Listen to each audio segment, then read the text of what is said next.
Welcome to Satsang. Namaste.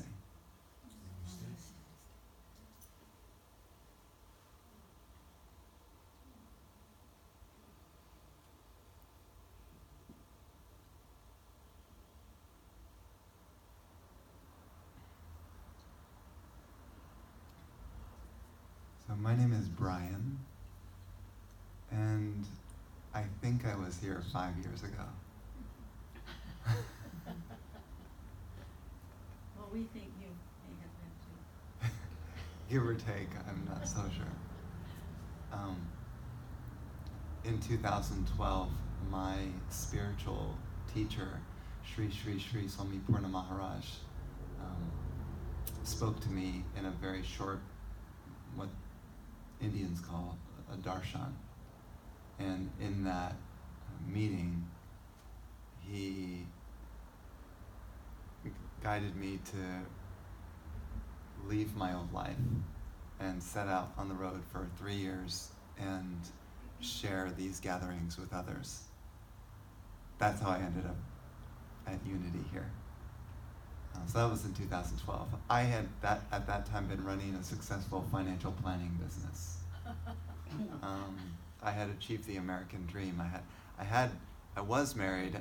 I had a dog. I had a house. I had lots of material things, and one could say I had achieved the American dream. And then I left all that in 2012. You left your dog? Well, the dog actually ended up running away. It was a sad story. And so at the time that he asked me to do that, I was living in Austin, Texas, actually. And this was a sort of 3-minute meeting that I had with him, mind you, so very, very short. And after 3 minutes, I had a sort of a deer in the headlights look, wondering, wow, my life has been altered. And I left my old life behind, and I sold my car, I sold my business, and I gave away all my suits, and had a little garage sale in my apartment. At that time I had an apartment. And then I bought a van, and I put a bed in the van, and then I set out into the sunset and traveled from city to city to city. And normally I stick to my own little hole, a cave, and I don't go out to visit people very much, let alone other cities. So it was odd to come into Stockton and know no one, and then come knocking on Sheila's door and say, "Hi, I'm here." It's like, how do you market that? But it was kind of a mysterious life I was leading, mystical, mysterious. So I would come into a town and then just hold a series of gatherings. And usually there was one champion who said, "I believe in you, Brian." And in this case, this was Sheila, who believed in what I was presenting. And so she helped me to gain connections and invited people, and she indeed was the champion, and still is. So the purpose of these gatherings is rather mystical, mysterious. You won't be able to grasp it with your mind, and that's a good thing. We're interested in going beyond mind, beyond emotions, beyond intelligence, into other realms that cannot be described. Who is we? And in terms of that question, probably best not to get me started on a non-dual talk. But when you have a group of people that get together with an intention to go deep into their meditations, it's a lot more powerful than if you did it by yourself. yes, you can do a regular meditation practice by yourself, but with a combined energy of a group, you can help to propel each other into other states of being. And that's why specifically we do these, to sort of not only just motivate people, but to empower each other as a group. People who are sort of genuine spiritual seekers, who are looking for the truth. I have dedicated my life not only to discover the truth for myself, but to share whatever I have gained with others as well. And what I have gained, it really is not much.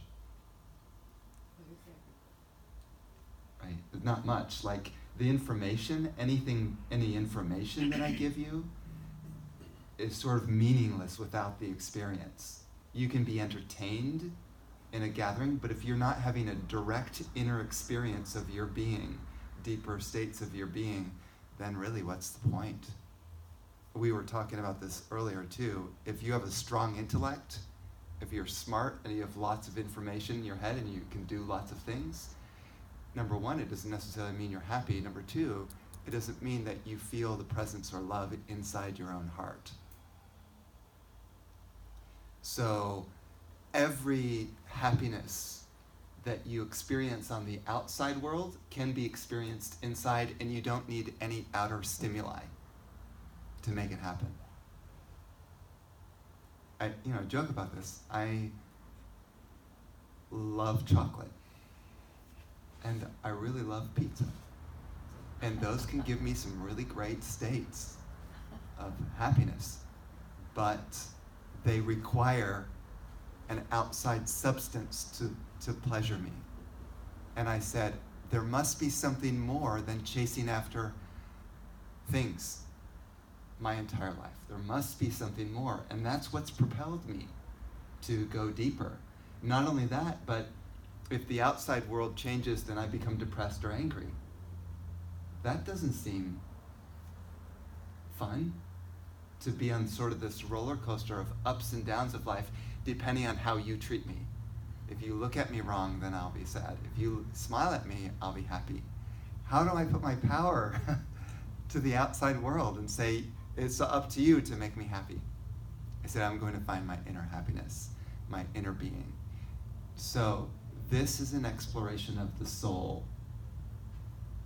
And the soul is beyond body, beyond mind, beyond intellect, and beyond emotions, beyond even energy itself. One could say it's pure stillness. And in order to catch the pure stillness, we need to work with your mind and emotions to settle that ocean, that boiling ocean of thoughts. So that's why I'm presenting to you today mantra as a way to get you there. Now, mantra, some people would call it as a holy word, a specific word that has a vibration to it, that when you say it, it triggers something inside you. It invokes an energy or presence inside you that starts to work to clear out karma, clear out darkness, issues, whatever, and illuminate, like kind of spark your meditation power. So it was for me in 2007, I went to a spiritual retreat and we did a really serious breathing session. And then when I opened my eyes in the breathing session, it's like a fire lit up inside me and it never turned off. And it was meditating me and still continues to meditate me. I don't have to meditate. That's why someone asked me, are you in meditation now? And it's like, my being is always meditating. I don't have to meditate. The fire has already been stoked and it's on. So there's a sort of deep ocean of peacefulness that's already there that I'm aware of in the background all the time, no matter how stressful the situation is. And anyone can do that. Now, there was a point, as I said, when I recognized it and it happened for me, and it can happen for you at any point, or maybe it's already happened. And the way you know this is simply you're walking around and you're talking and walking and eating and whatever you do, taking a shower, and your mind is always feeling this sort of, woo, like I'm high, I'm on drugs, you know, something similar to that, right? But in a good way, in a focused way where I can be with you, because, you know, some drugs, they kind of make you too loopy and you can't be present. But here I can be present with you, and my mind can be in a sort of nice, deep meditation all the time. So life becomes a walking meditation. And mantra has been a significant part in cultivating that energy inside me. So then let's begin with what I'll call a mantra meditation. Any mantra that I introduce to you has come from my teacher, Swami Purna, and that's why I lit a candle for him. Oh, This is that's it. who that. Yeah, it's a kind of a dark picture because I printed it off a printer recently. I have the printed out from my printer, but so it is extremely helpful to learn meditation and mantras and different mystical practices from a mystical being. That being will light the fire inside you. It's extremely helpful. You don't need to. You don't need a teacher. I'm not saying that you have to have one. But if you want to sort of intensify and empower your spiritual practice and your meditations so that you progress 1,000 times faster, then being around a true spiritual being is would be good for you. So what I'm expressing to you is simply a sort of a piece of my teacher. It's like he passed it on to me, and I'm simply passing it on to you. And it is your, I wouldn't say duty, but it's your opportunity to simply open to the energy and presence and see if you can feel it inside yourself. And the more desire you have to feel this energy, the more intention you have to connect into it, the more powerful it will be. If you're sitting here and you're waiting for lunch, then you're meditating on your lunch. You're meditating on physical things. So anything that you meditate on is what you become. If you think about food all the time, you become food. Then you're just a body. If you meditate on spirit all the time, or a spiritual being, what do you become? Spirit. So the more present you are here, the more bang for your buck you get, so to speak. The deeper you can go. As if nothing else in the world exists but now.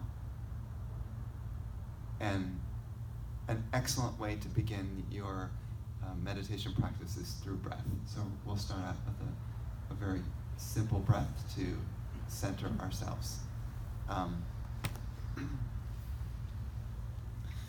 And this is simply breathing in and out through the nose very slowly and deeply. Do it 11 times. So breathing in. And release.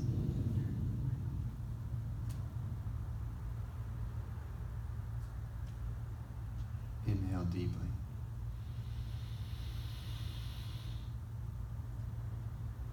And release. Breathing in.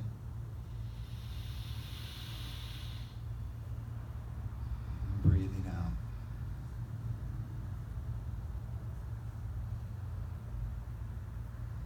Inhale deeply.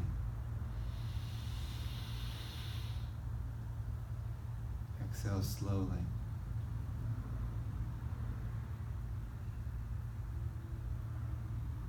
Breathing in.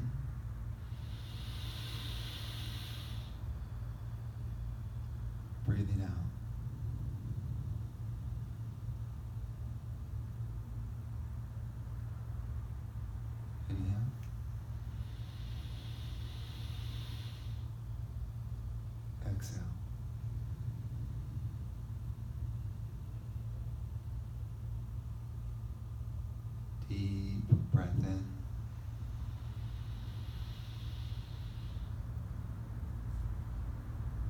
Slow breath out.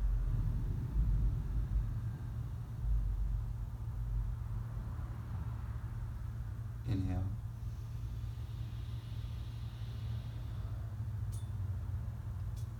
Exhale.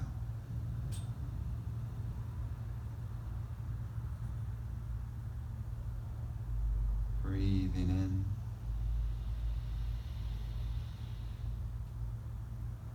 And breathing out.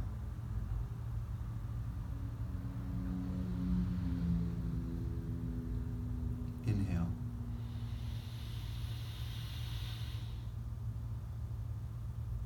Exhale.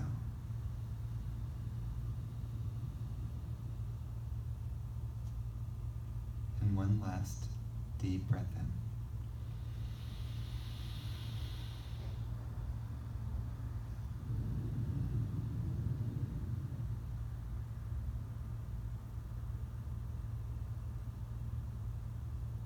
Just feel the state of your being as you are. What does it feel like to be you as a presence?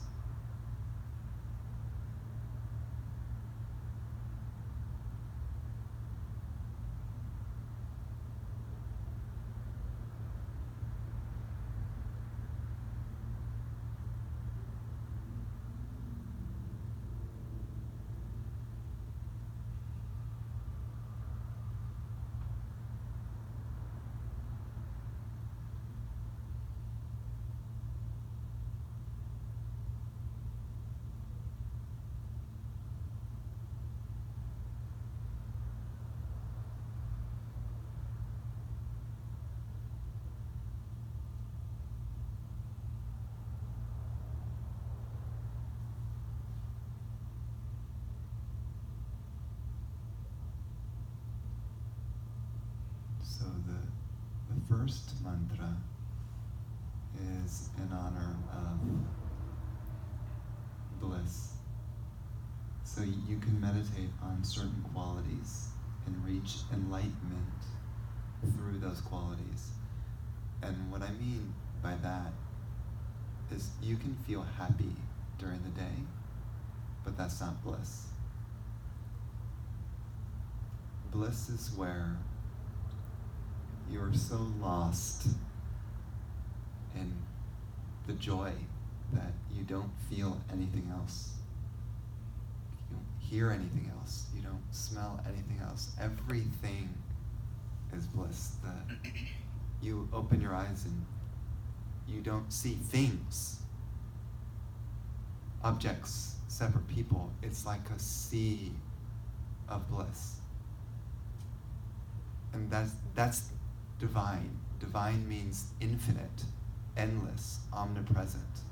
So when you absorb into a quality so powerfully that you become that and the entire universe becomes that, and that is true meditation. I have a very, we'll call it a high bar for meditation. Not just, oh, that was a peaceful time. Great. Imagine being touched so deeply that you are gone and you're absorbed in that energy of happiness. So, this particular mantra helps to trigger that sense inside you. And so as we chant it, kind of feel into what it is. You can sing along with me. By singing along with me, you're also blessing the space, this physical space as well. So anyone who comes and participates in gatherings here can kind of enjoy the energy that we've cultivated here. It's kind of like making a very holy spot, a very powerfully energetic spot. Some people will call it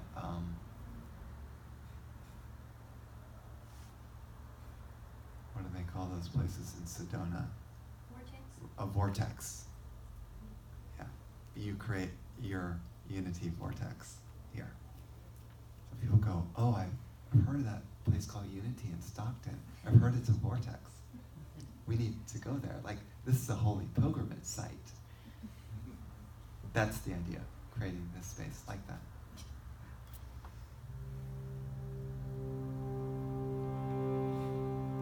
The mantra is Anandam Premanandam. Anandam means bliss. Premanandam. Prem means divine love. Premanandam. So as we chant it, we're invoking bliss and divine love. And after we chant it, perhaps the most important part is the silence afterwards, because you kind of let it sink in. You know, just go, oh, that was a great thing, let's sing another song. It's like you really want to get this, as Sheila said, in your bones. So your bones are glowing with bliss. Bliss bones. Anandam Premanandam. You can sing with me the tune as you get it.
by the presence and love of that mantra.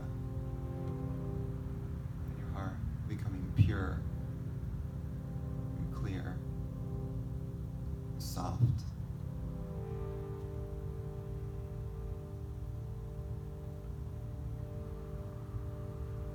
Just in this moment, try to touch your heart.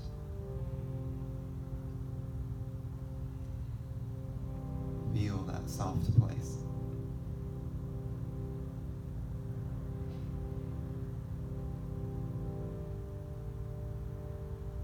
And then dive into that space.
Feel it even deeper, you simply state an intention inside that says, I would like to feel the presence of this mantra in my heart more and more deeply.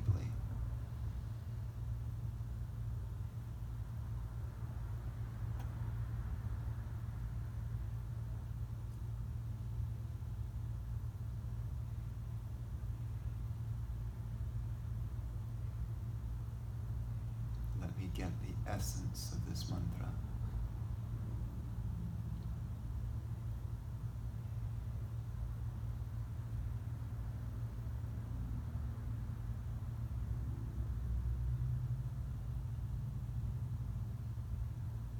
I'm just letting go of my life right now and diving into the ocean of this mantra. Ocean of bliss.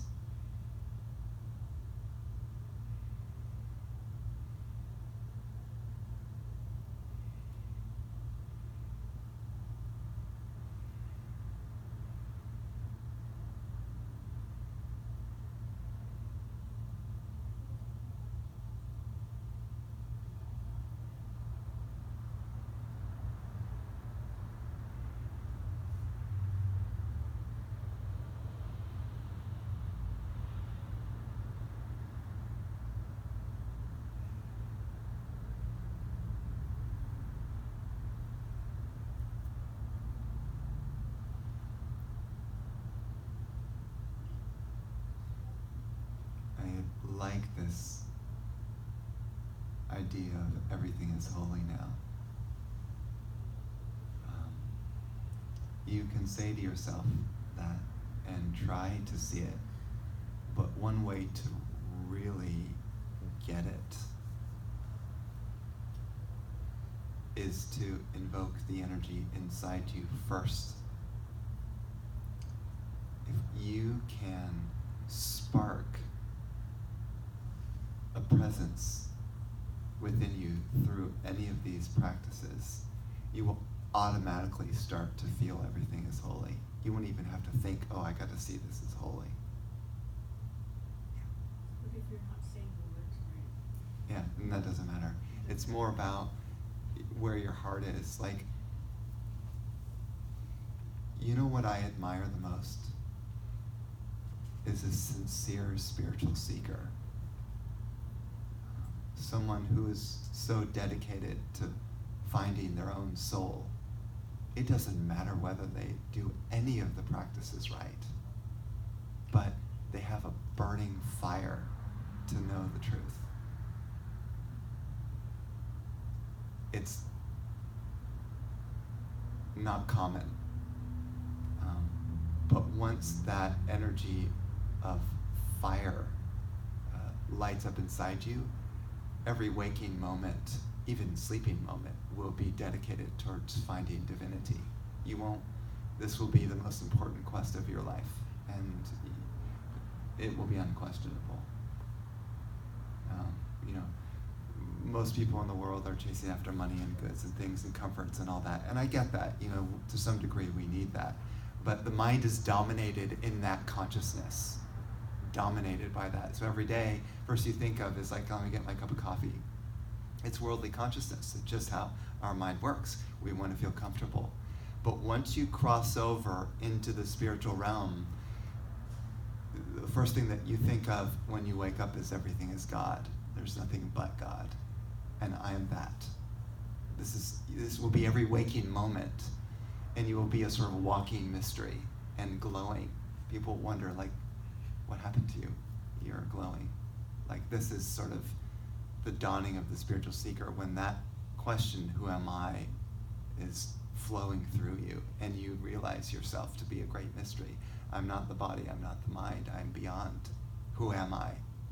And the funny thing is you live in that mystery. Someone asks you, who are you? I don't know. I can't answer that question. Who's the I? What is that? This sort of mystical, it's like a human being. It appears to be a human being, but it's not a human being. Right? There's an interesting story about a girl who got a mantra from a sage and said, chant this mantra until she took the mantra and started chanting it, but she chanted it wrong. But she loved the sound of the mantra so much that the more she chanted, the more sort of illumined she became. The presence started arising. And then another sage came over and talked to her and said, oh, let me hear your mantra. So she chants it, and he says, no, you're saying it wrong. This is how you say it. And he corrected her. But after she started to chant it according to how he told her to, she lost the joy, the feeling of what she was feeling with her original mantra.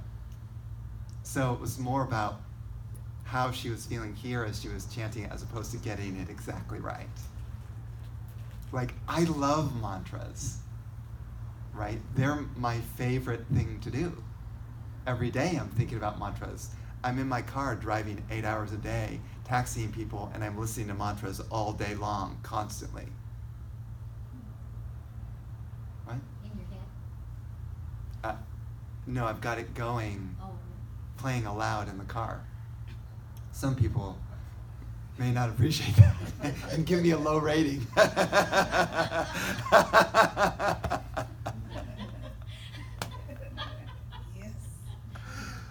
But I know that it's good for them. Even if they don't recognize the energy and presence of these mantras recorded. I've got a bunch of mantras on that table over there. It's some of the recordings of the mantras that are played here tonight, this morning, Today. afternoon, something about that. So it's like the energy is in the atmosphere, and they come in, and my car is a temple, right? Like, one woman said to me when I left the church after I had done a talk at this one church, I think it was East Coast somewhere. It was so sweet. Like, before I left, it was a psychic church, and she was going to each person and giving them a reading. And I guess one of the last people she gave a reading to with me, and she said, "Brian, I see you driving away from this church, leaving a trail of flowers behind." I thought, oh, love that. If I could do that, that's all I wish. I go around wherever I am, and I take pictures of the beautiful flowers. You see my camera, it's like full of flower pictures. Why? Because flowers represent the heart. It's like a very powerful expression of God, because it's so bright. It beckons you to look at it, Yes. right? So I look at a flower and I meditate on the flower. And the more I sort of appreciate the flower, the more I start to actually feel connected with the flower. And that ultimately the true meditation is where me and the flower don't exist. We have merged. That's what's called samadhi. Samadhi in yoga is the last stage of yoga. It's where you and that which you meditate upon become one. There's no you and there's no flower. And that can be done with everything and everyone, where ultimately you experience yourself as endless, infinite consciousness. There's nothing but me. There's nothing but that. That is sort of the final stage of spiritual evolution. But that's an ongoing process. And part of it is noticing the awe.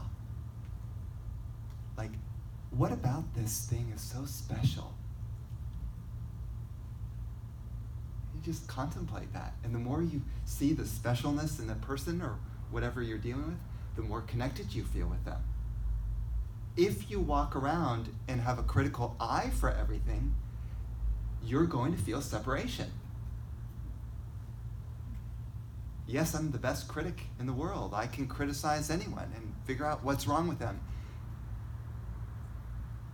But am I ever going to feel one with you if I'm always seeing sort of the critical side? Am I ever really going to feel connected, let alone your brother or sister? Probably not.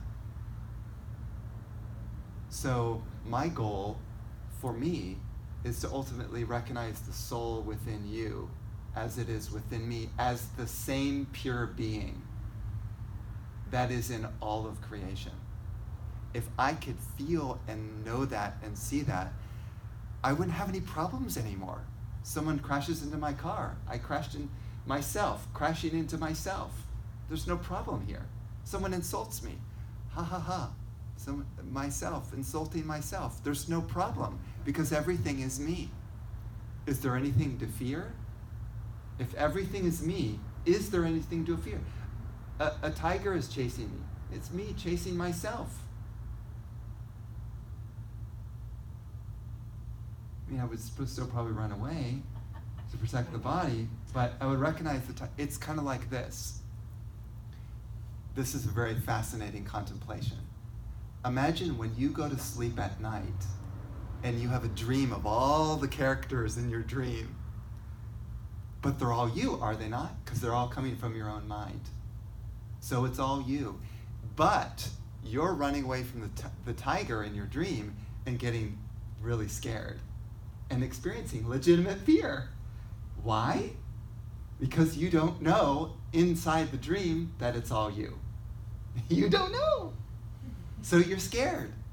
Once you start to have a lucid dream, which means when you wake up inside your dream and you look around and you go, wow, this is all my dream. I actually see myself in my dream. All the fear is gone. The same thing occurs in spiritual awakening. Right now, when you wake up out of this dream, all these beings are in sort of the mind of God. You wake up out of the quote-unquote dream of God and realize it's all me. So you have to wake up one more time out of this dream. That's why the dream at night is so symbolic. We wake up out of it and, oh, actually that didn't happen. I wasn't being chased by a tiger, it was all in my mind. Or similarly, you're groping through the dark and then suddenly you touch a rope and you think that it's a snake and you recoil because you really truly believe it's a snake. But then you light a match, the whole room illuminates, and what do you say? What do you see? Oh, it's a rope. Why was I afraid? It's because I was acting out of ignorance because I couldn't see that it was a rope. The same thing is going on here. The only reason that there's fear and hatred and despair is because of a matter of ignorance, of not knowing in your bones that everything is God. No exception. So a saint, such as Swami Purna, is simply a being that's trying to reflect back to you what you are. Trying to wake you up out of the dream so you can become quote unquote like him. So you don't have to go through more eons of suffering, lifetime after lifetime after lifetime, doing the same thing, eating, procreating, and chasing after things, and forgetting that I'm a soul. So this is our chance in this lifetime to remember our true being. Because why? We're here. You are here, which is like kind of an incredible karmic moment from my perspective, because a spiritual gathering in which there's a sort of holy presence is an amazing place to be. And it reminds one of one's true purpose in life. Every single person, their ultimate purpose is to discover their soul, not to try to make as much money as possible and be as comfortable as possible. That's not the point. In fact, going after your soul, you're probably going to go through a lot of discomfort. Because you have to purify yourself. You have to walk through the fire. If life was that easy and you surrounded yourself with just perfect people, everyone smiling and loving you, do you think that you would grow? Everyone's feeding your ego and telling you how great you are. Will you actually grow? You need people around you who really press your buttons to grow, to see, oh, I'm still in the dream. I'm still reacting to that. I believe that that's true. I still have insecurity. I need to work that out. That's what we're here to do, to grow in that way. For me, particularly, work out my insecurities. Someone gets mad at me, I start to, oh, but let me please you some more. Let me do something to make you like me. I could struggle my whole life and not everyone's going to like me. That's a lot of effort. How can I meditate when I'm always concentrated? Did he smile at me wrong? Like, how can you meditate when the mind is so worried about what other people are thinking of you? Like you can't. So I'm trying to purify that stuff. It's like, that's old stuff. And bit by bit, layer by layer, it starts to clear out. The mantras help to clear out the deeper subconscious layers inside you that you may not know are pulling you down.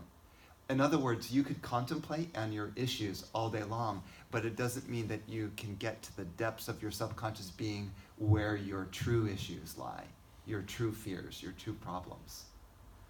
The mantra penetrates to the very center and starts to purge that stuff that you cannot see. That is the power of mantra. Exactly. And the phone agrees with me. And I'm not saying that mantra is the only way, or necessarily that I'm trying to sell mantra, because it's up to you whether you feel it or not. If you come here and you don't feel a single thing, it's fine. You can go on and do the normal spiritual practices that you do. But if there's something that you can take with you that I share that touches you or affects you and helps you, then use that. Or if you're running even like a meditation class or something and you want to share something with them that you felt was useful, then use it. It's a tool that, if it resonates with you, why not?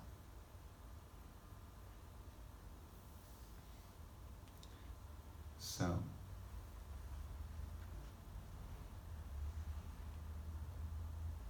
let's chant another mantra together.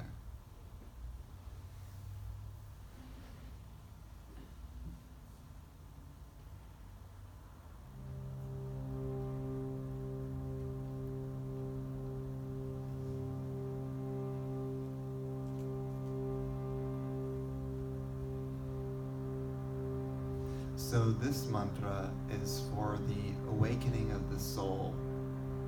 And in Sanskrit, in the ancient language of India, the word for soul is Atma. Does anyone know that word? Atma. Yeah. It's a sort of very important word in that tradition. Atma means your pure being, your pure essence. So when you chant an Atma mantra, it's kind of like you're trying to uncover that soul try to clear away the cobwebs, so to speak. And the mantra is, now that you have the tune, is Anandam Atmanandam. So, Anandam Atmanandam. We'll chant that one together, and then just be in silence and notice your experience of the presence of that mantra.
simple way to step towards your soul, to touch into that stillness. And just notice right now your state, how you feel in this moment. Being present to your sensations and thoughts and emotions in your experience of life right now.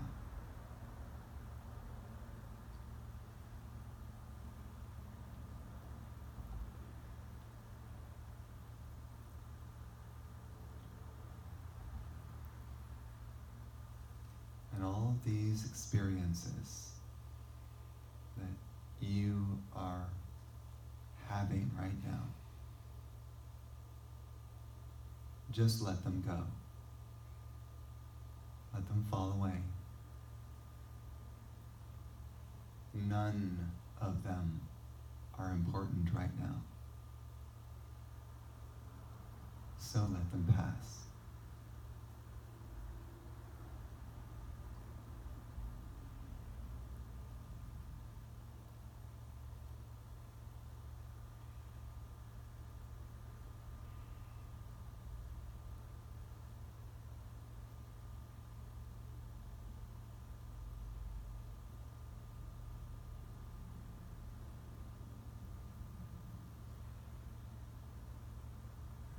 Notice your experience of life right now. Your feeling. Your meditative experience. Or your thoughts.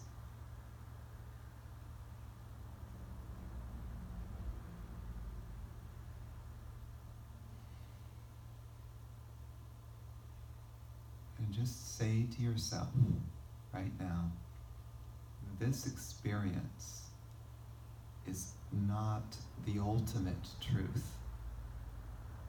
So I'm letting all of it go.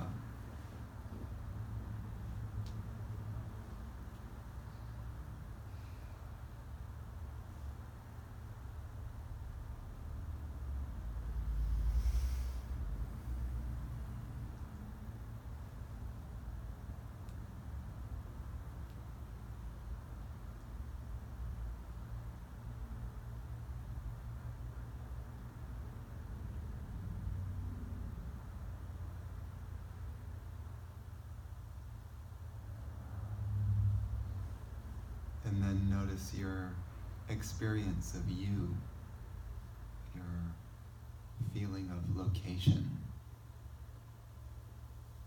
and time, space and distance.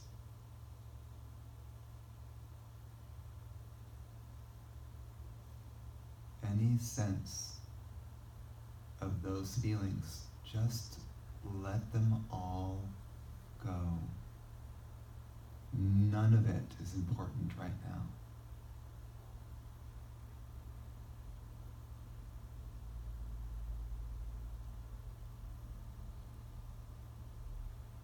Let go of your entire life, your past, your present, your future.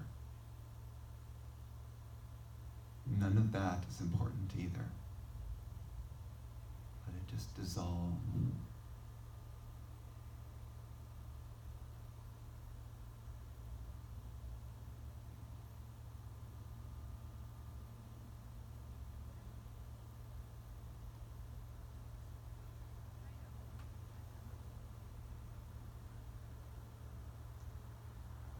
Notice your feeling of me, of I, of an individual person or being.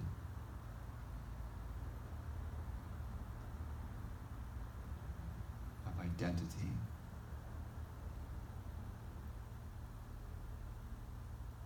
You have no identity. Let go of any identity of me or I or separation. That idea also is not the true you. So just let it fall away Absolutely nothing is important right now.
And when the veil of you is gone,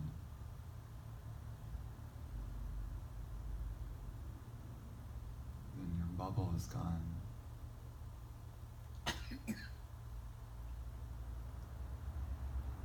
And there's a merger.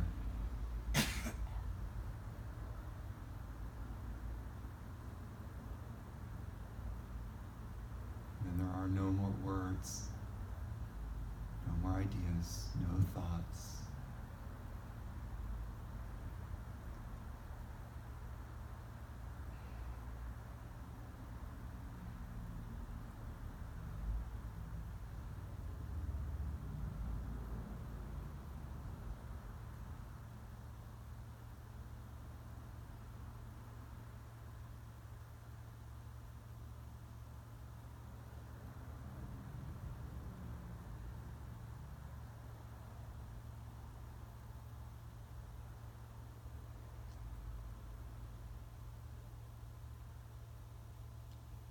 The soul is beyond subtle, beyond anything you could conceive of. Nothing can point to it. Nothing can define it. It can't be smelled or heard or touched or seen. Impossible to know or understand.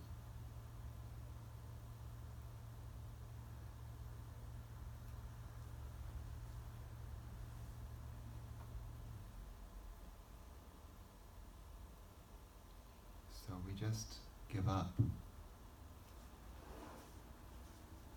Let go.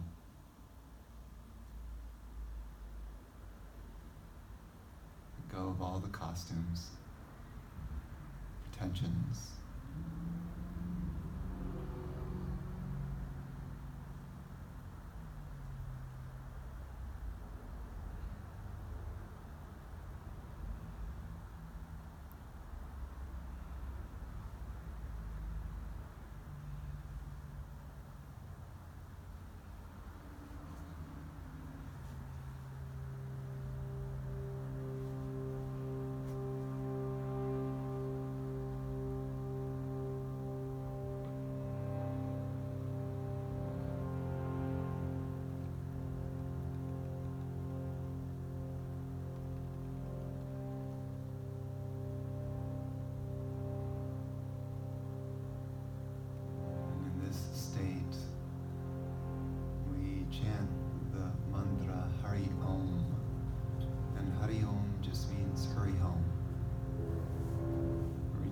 Source. Letting go of everything that you think you are. Your history, your future, everything. The sage is timeless. It has no label, has no definition. One could say just pure consciousness.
So a mantra like that can resonate in every cell of your body, and every thought, and every emotion,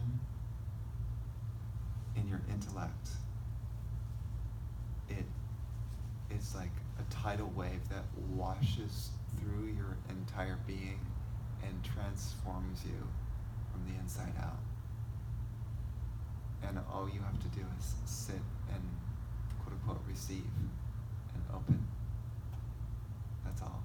It's not actually very complicated. It's just, the complicated thing is that there are a lot of minds here that are easily distracted by things. So I have to keep people's attention. If we sat in silence the entire time, you'd probably be fidgeting a lot, and you'd get impatient, and you'd wonder what we were doing here. So there has to be a little bit of an entertainment factor to keep our minds kind of calm and focused. So I'm going to tell you a story of how mantra worked for one great saint who was more of like an Eastern Orthodox Christian. He lived in Russia. He lived in around the 1800s or so, and he had pretty much a stump for an arm. And he didn't have much, except his knapsack that he carried, you know. And in the knapsack was a few rolls of bread. And he didn't have much. And he read a book called the Philokalia. And in the Philokalia, it said, there was one passage in this scripture of a Christian Orthodox Church. And in it said, if you chant the holy name of Christ over and over and over again, you will be able to feel that. You'll become that. You'll start to sense that. And he thought, well, what does that mean? Because if you can, it's one thing to read that, but it's another thing to experience it directly, right? So I said, who cares how many times you read the scriptures if you're not getting what they're actually saying? If you're not feeling it for yourself, what's the point in memorizing scriptures, right? If your life doesn't change, where you end up starting to feel more love, more peace, more joy, and feeling into your soul, if that's not occurring for you, then what are you doing? What's the point of what all the sort of quote-unquote spiritual work or religious work that you're doing if it's just up here? So he said, what does that passage mean when you chant the name of Christ? You become like that. So I've got to find out what this means. And it said specifically, if you chant the name, Lord Jesus Christ, have mercy on me. This is kind of the mantra. This is a mantra. So he went around to different churches and went to the main teachers, the priests, and asked them, will you help me? I read this passage and I don't understand it. Will you teach me what this means to chant the holy name of Christ and become like that? And people would, try to explain to him what it meant philosophically, and usually he wasn't satisfied with the instructions, no matter how experienced the priest was. And finally he came to this one church and he asked him, and the man said, well, yes, I've read that passage and I do understand it. So I would like you to chant this mantra, Lord Jesus Christ, have mercy on me, 5,000 times a day. And come back to me in 1 week, and then I'll give you further teaching. So, he took his rosary, and he just began to chant. He began to say this mantra, Lord Jesus Christ, have mercy on me. Lord Jesus Christ, have mercy on me. Can you imagine? 5,000 times a day. It's a lot, right? Well, after a week,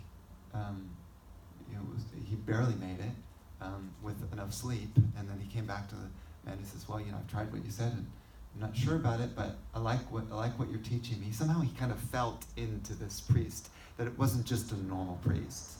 Like this priest was actually giving him a holy mantra. Now, I want to speak very briefly to that because this is important.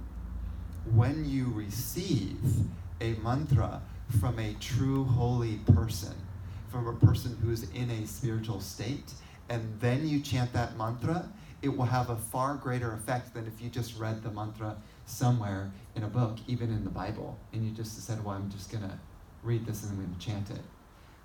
When you receive it from a holy person, you get initiated into the power of that mantra through that holy person. In other words, the holy person actually knows what the mantra means, actually is embodying the energy that you are seeking, embodying the presence that you are seeking. So the saint is now giving you a piece of them to take with you, to chant in the form of a mantra. It doesn't have to be a mantra. It could be any practice, any spiritual practice. Could be going to the bathroom and being present with going to the bathroom. That could be the saint's practice that he gives you. Then that becomes a holy practice because now you're attuned to that saint as you're going to the bathroom. That sounds like a vulgar example, but it's true. You can make anything holy, particularly if you have a connection to someone who is holy. So he did this. So the saint. So then this priest said, "Now go and chant 7,000 times a day. Lord Jesus Christ, have mercy on me." Like, whoa, this is getting heavy. Okay, and so he did it 7,000 times a day, and after a week, he came back to him, and his tongue was swollen, and it was hurting. He could barely even chant. And now the priest said, "Now chant 10,000 times a day for the next week." Now in this case, he couldn't sleep. So what happened was he was chanting constantly, and even when he stopped because his mouth couldn't handle it anymore, because it was so swollen, he stopped. And guess what happened? The mantra continued in his heart. His heart was beating the mantra. He could feel this, literally. Lord Jesus Christ, have mercy on me, in his own heart, in the silence. And then after 10,000 times a day during the course of that week, suddenly a warm fountain of bliss started to stream out of his heart. And he stopped. And he's like, "Ah, my Lord, you've come to me.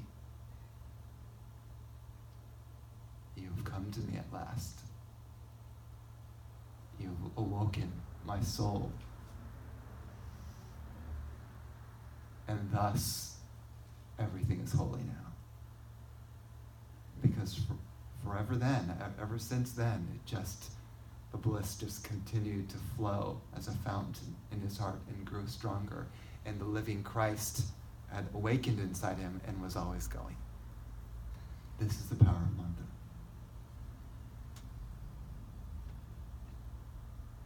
Now, he took it very seriously. And he got instructions from a bona fide saint.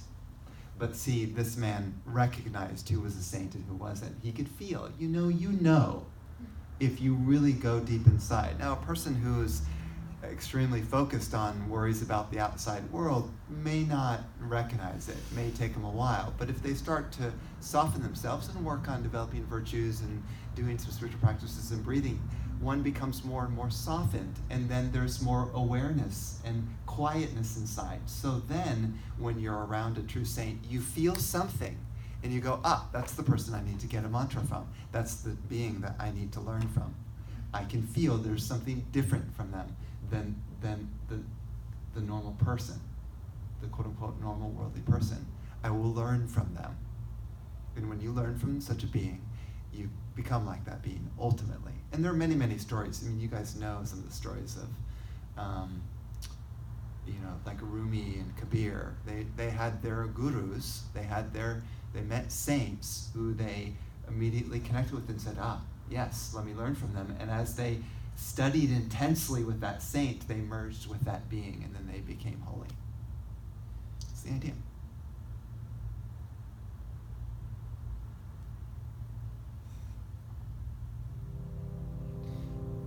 So I would like to just chant one more mantra together with you, and then follow it with a very simple, lovely meditation, and then we'll conclude.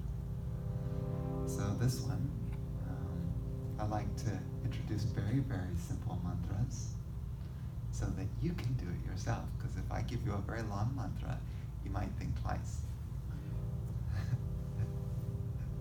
There's something that you can chant all the time. And this is a mantra for love, and it's Premam Bol. Premam Bol. You can chant the tune as you get it. Premam Bol, Premam Bol, Premam, Premam Bol, Premam Bol, Premam Bol, Premam, Premam Bol.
sound clears your antakaran.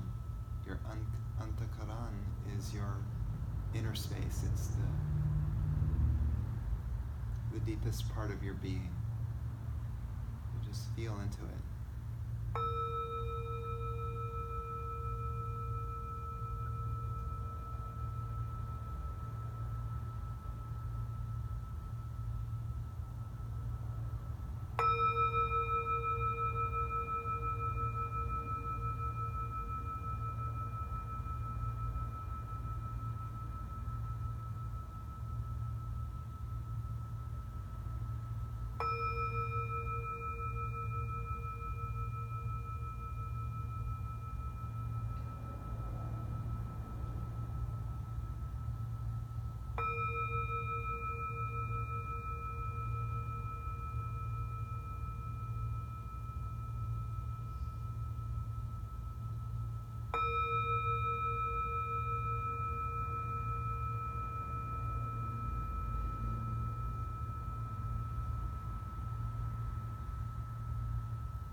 Just set a prayer, an intention that the energy that we have cultivated in this gathering today, that it may continue to awaken, arise, and purify us for the rest of the day.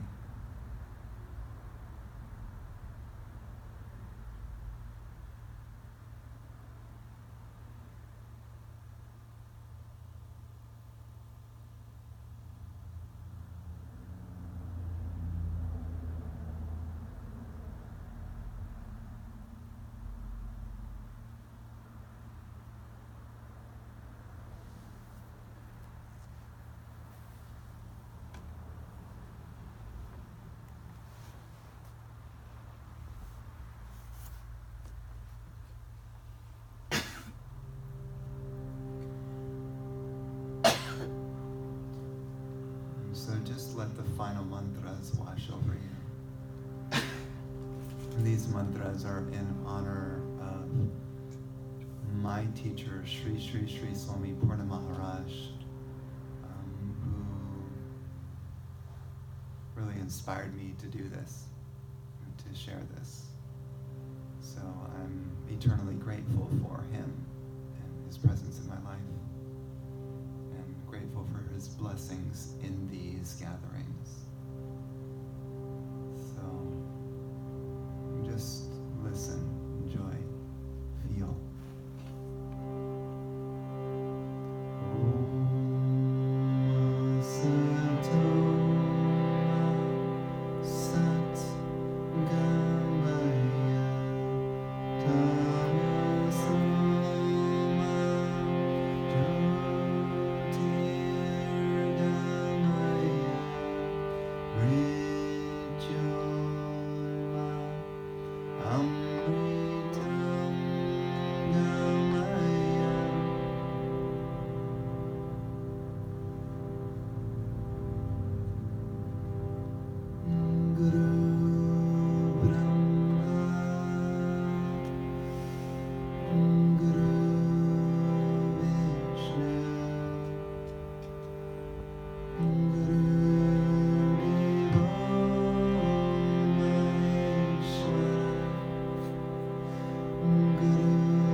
your hands in prayer position.